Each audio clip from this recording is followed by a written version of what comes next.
가정 내에서 발생하게 되는 가정폭력 얘기를 좀 해보려고 해요. 가정폭력이라고 하면은 그냥 또 많은 분들이 그냥 신체적으로 폭행하는 거 이 정도만 생각하실 수 있는데 실제로 가정폭력의 범주는 이런 신체적인 폭력뿐만 아니라 상대의 일상을 아주 통제하려 들거나 아니면 뭐 지속적으로 괴롭힌다거나 아니면 경제적으로 아주 고립시킨다든지 이런 모든 것들을 사실 다 아우르는 개념이에요.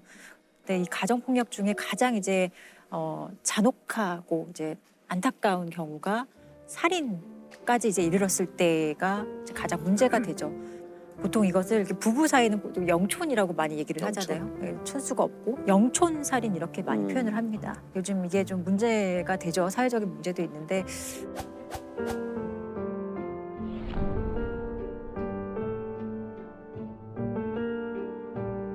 대표적인 그 가정폭력이 이제 살인의 결과까지 이르게 된 사례를 이제 하나 말씀을 드릴게요. 2018년 10월 22일 강서구의 어느 주차장에서 있었던 일이에요. 한 여성이 피를 흘리며 쓰러져 있다라는 신고를 받고 경찰이 이제 현장에 출동을 합니다. 새벽 시간 아파트 주차장에서 40대 여성이 흉기에 맞아 숨졌습니다. 경찰은 이 여성의 전 남편을 용의자로 보고 있습니다. 이 여성과 이미 4년 전에 이혼한 전 남편이 가해자였던 거예요. 근데 이 사건이 뭐 단순 살인 사건인가 하고 이제 경찰이 더 들여다봤더니 이미 이 피해 여성은 여러 차례 이 남성과의 사이에서 어떤 폭력 피해를 입었었고 또 경찰에 신고한 이력도 여러 번 있었던 거예요. 그래서 가장 잔혹하고 극단적인 성향을 보여주는 그 대표적인 폭력 사건이 2015년 2월에 있었던 사건인데 당시에 이 피해 여성이 친구들과 함께 여행을 갔다고 해요. 근데 이 여행 가는 것을 가해자가 되게 못마땅해 했고 여행에서 돌아오는 피해자를 기다렸다가 주차장으로 끌고 가서 아주 막 잔인하게 폭행을 해요. 근데 여기서 멈추지 않고 이 가해자는 어떤 행동을 하냐면 피해 여성의 언니와 그리고 딸들에게 연락을 해요. 문자로 좋은 구경 있으니까 집으로 와라 라고 해요. 그래서 완전 참혹하게 맞은 엄마의 모습을 그대로 보여주는 거예요. 정말 얼굴에 주름질 곳이 없을 정도로 맞아서 퉁퉁 부어있는 상태였어요. 아빠의 흥분을 가라앉히기 위해 매달려서 빌고 빌었지만 흉기를 들고 위협까지 하는 상태였어요. 그게 몇 시간 동안 지속되다 보니까 제가 참다 못해서 경찰에 신고를 했고요. 그래서 실제로 이 경찰이 출동을 해서 가해자가 경찰서에 갔다가 2시간 만에 다시 집으로 와요. 이 아빠가. 어떤 조치가 내려지긴 했나요? 가정폭력 사건에서 이런 식으로 좀 피해자에게 좀 피해를 주거나 가정폭력 범죄에 해당한다고 했을 때는 임시조치라는 거를 할 수 있어요. 근데 대표적인 게 접근을 피해자에게 좀 접근하지 못하는 것, 그리고 연락을 좀 못하게 하는 것, 전화, 문자 메시지 이런 거 못 보내게 하는 것.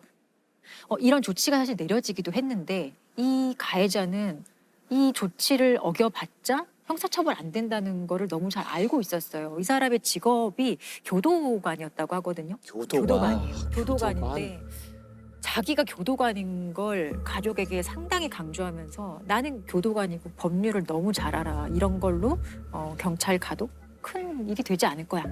나는 구속되지 않을 거야. 처벌받지 않을 거야라는 것을 그 가족들에게 항상 이런 식으로 사실 좀 세뇌하면서 자신의 어떤 장악력을 계속 좀 키웠던 것 같아요. 심리적으로 상당히 좀 피해자들을 지배하려고 했던 것 같아요.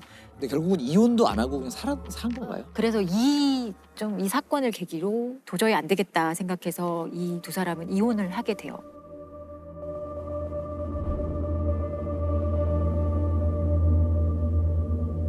그런데 이혼을 하고 나서도 이 사람의 괴롭힘과 협박과 스토킹은 사실 계속 지속이 돼요. 사실 피해자가 여러 번 주거지를 바꾸고요. 전화번호도 바꾸고 중간에 딸들과 떨어져 살기도 하고 자신 나름대로 가해자로부터 벗어나기 위해서 정말 노력을 하는데 이 가해자가 여기서 멈추지 않고 흥신소를 통해서 이 여성이 어디로 이사 갔는지 정보를 캐고 정보를 확인하고 또 그 집을 찾아가고 협박하기를 반복하고 급기야는 피해자의 그 차량에 위치 추적 장치를 부착을 해요.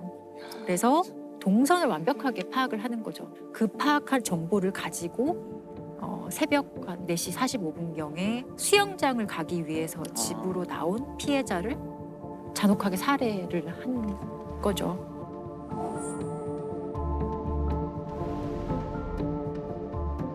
이 가해자의 처벌이 너무 궁금합니다. 어떻게? 가해자는 무기징역이 이제 구형이 됐지만 징역 30년으로 아, 최종 갑자기 확정됐어요. 또 그 1심 판결문의 이제 판결 이유를 보면 계획적인 범행을 통해서 피해자를 살해하기 이른 것으로 엄히 처벌할 필요가 있다는 것을 인정하면서도 다만 피고인이 변론 종결 이후 제출한 반성문을 통해 뒤늦게나마 고인과 유족들에게 사죄의 의사를 표시하고 있는 점을 이제 고려를 했다는 거예요, 양형에. 별로 그런 거 고려 안 해도 될 것 같은데.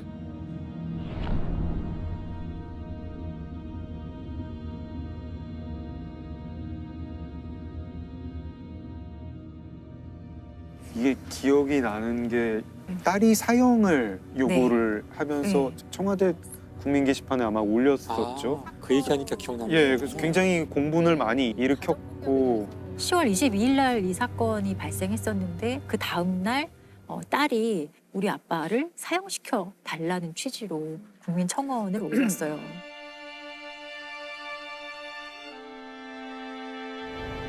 18년 10월 22일 강서구 등촌동 47세 여성 살인 사건의 주범 저희 아빠는 절대 심신미약이 아니고 사회와 영원히 격리시켜야 하는 극악무도한 범죄자입니다.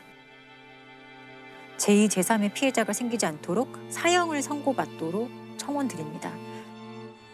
엄마는 늘 불안감에 정상적인 사회활동을 할 수 없었고 보호시설을 포함 5번의 숙소로 옮겼지만 온갖 방법으로 찾아내어 엄마를 살해 위협했으며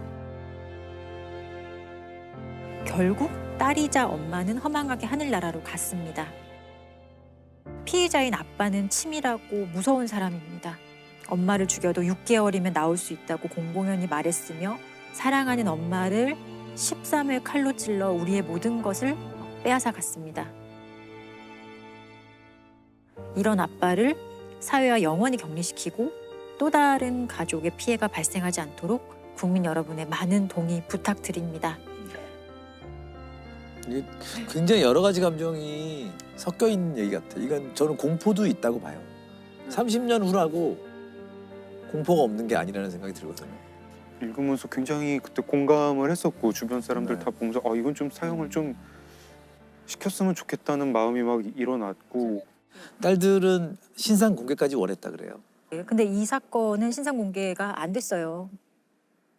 딸들이 그래서 인터넷 커뮤니티에 이 사람이 우리 아빠고 엄마를 죽인 살인자다라고 하면서 아빠의 신상과 사진 2장을 올려서 딸들이 아빠의 신상을 공개하는 상황이 이제 일어나게 되는 거예요.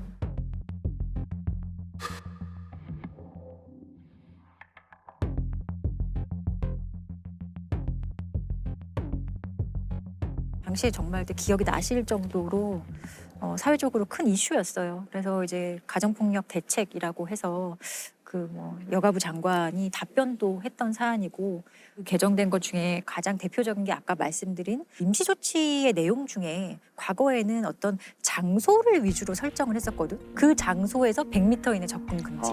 근데 사실 근데 그 장소가 아니라 사람이 기준이 되어야 되는 거잖아요. 이 사건을 계기로 법률이 개정되면서 그런 것도 좀 바뀌고 이 임시조치를 이행하지 않았을 때 2년의 징역까지 최대로 선고될 수 있도록 조금 더 강화가 되기는 했습니다.